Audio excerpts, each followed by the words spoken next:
বাংলাদেশে স্টারলিংক কার্যক্রম চালুর ক্ষেত্রে সরকারি কর্মকর্তাদের সমন্বিত প্রচেষ্টার প্রশংসা করেছেন স্পেস এক্সের ভাইস প্রেসিডেন্ট লরেন ট্রেয়ার।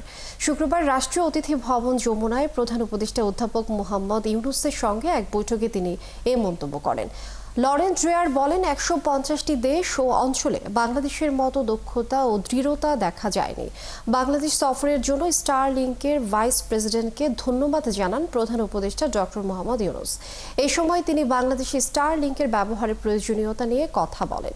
তিনি স্টারলিংক প্রতিনিধিকে জানান, ষড় ঋতুর এই দেশে আবহাওয়ার মতো চ্যালেঞ্জ মোকাবেলা করে কাজ করতে হয়। সমতল কিংবা পাহাড় সব জায়গাতে এই চ্যালেঞ্জ রয়েছে জানিয়ে প্রধান উপদেষ্টা জানান, পার্বত্য অঞ্চলের ১০০টি স্কুলে অনলাইন শিক্ষার সুবিধা চালুর চেষ্টা চলছে। শিক্ষার পাশাপাশি দুর্গম অঞ্চলে সমন্বিত ডিজিটাল স্বাস্থ্য ব্যবস্থার জন্য ওইসব অঞ্চলে ইন্টারনেট সংযোগের গুরুত্ব রয়েছে। লরেন ট্রেয়ার দুর্নীতির বিরুদ্ধে অধ্যাপক ইউনূসের প্রচেষ্টারও প্রশংসা করেন।